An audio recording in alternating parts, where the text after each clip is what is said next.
कहाँ बाड़ू सरे पतैया सभी से सुतले का बाड़ू सरे लौकत कानियो नहीं कुसन बुझाता कि अभी से सुतल बड़ी सन लौकत नहीं कि अभी से सुतल बड़ी सन ना देखला पतोहियन के तो मन लागेला ना बड़की पतोहिया के सोचा तनी पटावे के उठ जाई तो मन गदगद हो जाई का करी लड़का के बाहर भेजिए दिले बानी लेकिन पटाई कतनो मेहनत करे के पड़ी लेकिन पटाई बड़की पतोहिया बना का करबो हमरो बुढ़िया रहे तो तनी ठीक रहे अब बुढ़िए नहीं के तब का करिए पतोहिया पर कैसा दिन गुजारे के बाद पतोहियो पतोहियो बाबूजी कहाँ रहो कबले कुछ नहीं बाबूजी आपके बेटा के कॉल आया तो बतिया बबुआ ठीक बा ना हाँ बाबूजी पानी उनी तनी लाओ पियाओ प्यास लाओ अच्छा रुकी लेके आओ तनी तकिया मतिया दे दो बाबूजी पकड़िए पकड़ी गिर जाइए पकड़ो तनी पकड़े मत पी लियो ये तनी पापा का निकाल दे तुम ये पतोहिया एगो बात कही बोली तू बड़ा ठीक लागे लो अब बूढ़ हो गए पतो ही पे कहां कहत तन ठीक लगे नी अरे हम तू ठीक बाड़ तब नहीं कहत नहीं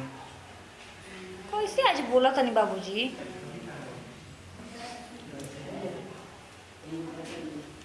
बड़ा मस्त लागे लो तू हाथ बड़ा मुलायम लगता है ये पतोहिया तो लड़की हाथ मलाई में ना रहेला हमनी के हाथवा रुखो रहता तो आप सब बाहर काम करे नहीं सब तो रही ना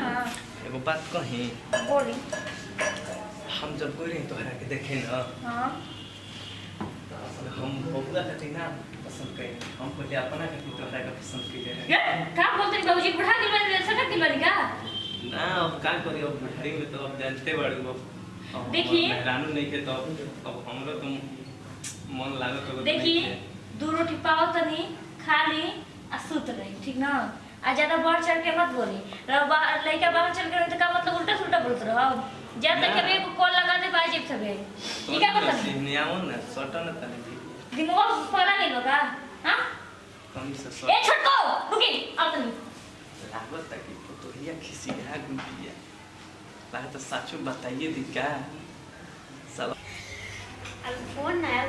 मोबाइल चार्ज बनाओ मतलब दिन भर काम करता कल उस समझ ना आता थे काहे छोटको ए छोटको सुनो ना का है इतना तेज कहां बाबूजी जिंदा नहीं हो कोई तो कोई शर्मो लागोता अरे तू अक्सर मैं जानत नहीं हम बड़ी अच्छी तरह से बुढ़ा सुनी ना सुन रे छोटको का भइलो गनी आज पानी लेके ना तो पानी देता तू हमरा हाथ पकड़ता नहीं ओ ना निका को चलते निका को तो नहीं ना कि तो हमर लइकवा ना सबसे पहले हम तो के पसंद कनिया बना खातिर तनी कान हमारे ट्राई करता ना तनी हां ए, बताओ तनी रोज तनी आप रोज धीरे ना। तनी आप धीरे बोले नी ना आ तनी बड़ा तनी ओसे लागे नी सीधा लागे नी ओइसे तनी हमारे ट्राई करो नहीं पर मोची खा लेनी तो हमको डर लगा तो उनका लइका से कह तो विश्वास करिए कि ना करिए काहे करब नहीं हम बानी ना कोई खती भेजी से हम तो कबे करब ई छोटको देख ले एक बार औरी ठीक है ना मतलब एक बार अचानक से अच्छा ठीक है दीदी आप से तना मतलब आप मत छुआ चाहते तनी हम पाए तनी काट दे हम के तनी छू दे कहा जाने छोटको खाली हम जब जाता नहीं ना तब ई हौ बतिया तो हई बतिया खाली एक बार को जब तक दिन भर में 50 बार बोला वो हम सोचे नहीं कि काहे बाजी तनी हमके बोलावे नी काहे आपके के तनी ढेर बोलावे नी देखो पानी नहीं इनके डरो लागत है आ काहे के डरा तनी हम बानी ना हां तो ये पे बातें अब मान ले उसे उनके बाबूजी के बारे में कैसे कह शर्मो लागत है उनका लड़का से कॉल में नहीं बात फोन में कहा जी भाई से तो देख ली समझा दी बूढ़ा के ना तो घरे में कच्चा लियो दे हम अच्छा सुन ना कहनी है ना एक बार तेज हो ना बोलने लगी हम जाई जो देख तो कि मतलब कुछ कहत ना कि अरे हमरा कहबे ना करी वो जाने ला ना कि बहुत तेज है छुटकी हां का उनका छटका लेके हमके अपने मन से शादी होके लाल बनी उनका पसंद थोड़ी कब कैल बनी हमके देखे बूढ़ा हो गई रहनी ना तो ठीक रहनी वो तो नहीं देखत रहनी लेकिन देखो तो ये 10 दिन से उनके काज में क्या भइल बाटे जैया से भैया जिगल है ना तो ये से बूढ़ा का मना बिगड़ गया तो हमको जानते नहीं कि हम छोड़ के चल जाए उनका लड़का लगे तब आराम से औरत रहेंगे बैठ के अरे टेंशन मत ली ना तनी एक बार हमहू तनी जाए देखी कितना पियासल बना कितना भूखाई बना चलो तब देखो जाए आप रूम में जाए हम जा देखी हम जा तनी फोने से बतियालन करते हम ना जे बूढ़ा लगे बुलाइबो करके तब ना जाए हम जा तनी हे भगवान जी आदमी कहेला कि ससुर बाप समान होना कि बापे के दर्जा दे यहाँ तो ससुर मेहर मऊगा बा मेहरारू ने तो दूसरे के मेहरारू पर लाइन मारता ओका थोड़ा लाज बा तनी याद तनी हमसे तनी झुरा बता तनी करा ई नहीं खा जैसे बड़की से तेज हम है बस हम धीरे भलो के करे नहीं तनी हमसे का पानी मांगला मेहरी ने तो दूसरे के मेहरी ताकना तनी जाई हमहू देखी तनी हमकी का तनी छुआ अच्छा तब के बताओ तनी बूढ़ हो के आपके बड़ा छुआ बाबूजी ए बाबूजी हां तो कहिया एज बने का अली पानी पी ली अब पानी तो पियला नहीं बड़को पियला अड़ी तब हम पानी पी लेवानी कि नहीं इसलिए कहनी है तो जब लाई बड़ प्यार से तो दम पी ली ई का बाबूजी ई का छोड़ मुलायम लगता तुम्हार को ये कौन आदत है हाथ बड़ा तो हम मुलायम लगता अरे मुला ना ये सब ये चीज आई क्या दी ना जी अब बाबूजी है ना ये सब कुछ करना लगता कि मान गुली छोटा की पतलिया वो भाई तो लाख ना दो गाला तो घर में करते तो लाख ना बेटी पर तो भोनी मैं तो कौन मारी का है मारी तोर लाज ना लगेला पता ही इतना लगे ना जा अभी लोग ना करो सब तो रुको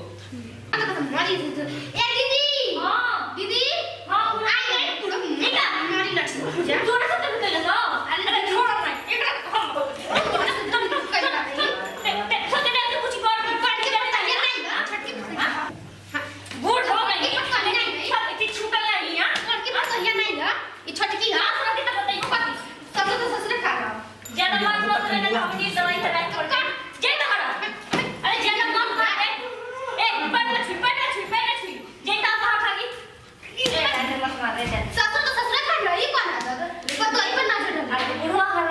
लेकिन तनी देख के दया आवेला ससुरे नहीं है ना ऐसे तो आपके दया हमारा दया ना होला से उसने ससुर को तो अच्छा जा दे कौन जरूरत नहीं है पानी नहीं दे पीते नहीं अरे दुआ के दे के चलिए ये जा दे अरे ना लाहे लाहे हाथ छू तो बुझा तो लगे मेहरारू का हाथ छू तो हां तब कर हमारी को इधर कोट रहा और तो हमसे बोलतो रहा कि मत तो के देखे गई तो आपका लोड ना होला कब से आपको तो है ना बाप का सामान वैसे कुछ नहीं बोलो नहीं